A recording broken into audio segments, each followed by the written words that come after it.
Habang ongoing pa ang training camp ng Team USA at may susunod silang exhibition game versus Australia sa July 15 sa Abu Dhabi, si Kevin Durant nasa injured list pa rin dahil sa calf injury. Nasa 2 linggo pa bago mag-umpisa yung mismong Olympics. Pero sinabi ni Coach Steve Kerr, hindi pa nila nadidiscuss kung ano ang posibleng mangyari kay Kevin Durant kung maglalaro or hindi. Ang inaasahan kasi nila doon magiging okay ang injury ni KD bago mag-Olympics. Hindi katulad ng senaryo ni Kawhi na meron na agad silang nilagay na replacement bago pa lang talaga mag-umpisa yung training camp. Kay KD, wala pa silang nilalagay doon. Base din kay Kevin Durant, nasa workout na kasi siya 10 days before mag-umpisa yung Las Vegas training camp na doon talaga siya nagkaroon ng injury. So matagal na talaga may injury si Kevin Durant bago mag-umpisa yung practice ng Team USA. Kaya hindi agad sila naglalagay ng pamalit dahil sa possibility na makarecover agad siya. Nakabantay naman dyan si Jaylen Brown bilang replacement na isa sa gusto ng mga fans na ipalit after piliin nga si Derek White. Si Brown kasi yung matunog na ilalagay ng Team USA para kay KD pero hindi pa confirm yun. Base din kay Coach Steve Kerr, wala pa silang balak na palitan si Kevin Durant kahit umabot yung Olympics ang recovery niya. Magkakaalaman kasi yon sa July 27 kapag nagbigay na ng official lineup para sa unang game nila. Before Olympics, meron kasing 4 na tune-up game ang Team USA mula July 15 hanggang July 22 versus Australia, Serbia, South Sudan at Germany.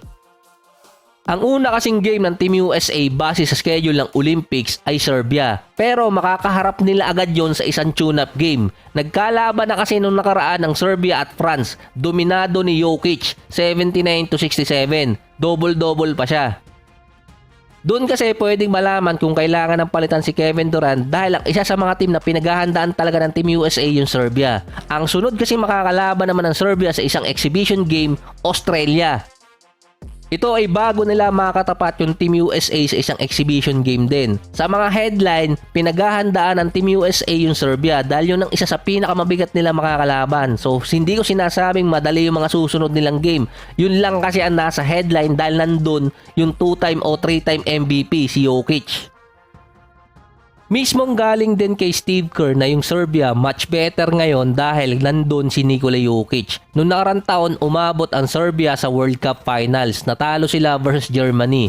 Lalo na yung naging statement ng coach ng Serbia na yung Team USA much better sa Dream Team noong 1992. Sinagot din kasi yun ni Steve Kerr na yung mga national team ngayon mas nakakahabol na sa Team USA kumpara dati.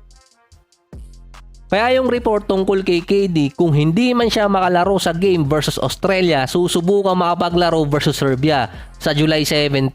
Naka day-to-day status na kasi siya dun. At yun din kasi yung pinaghahandaan nila. Yung isa pang matchup dun, yung Embiid versus Jokic, na si Embiid nag-a-adjust pa sa role ng FIBA. Lalo na kung hindi makuha ni Embiid yung mga gusto niyang tawag. Si Wembanyama mga kinakaldag lang ni Nikola Jokic noong nakaraang game nila.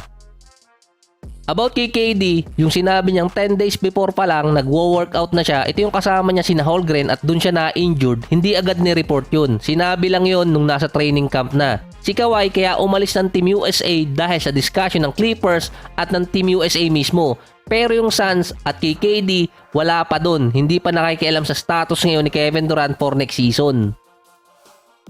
Ang calf injury sa NBA, ang kalimitang recovery time noon 10 days hanggang 3 weeks. Kung minor injury lang, yung iba inaabot ng 4 to 8 weeks dahil na rin sa mga hectic schedule. Yung status ni KD malalaman kasi kapag nagtapat yung Serbia at Team USA sa exhibition game pa lang.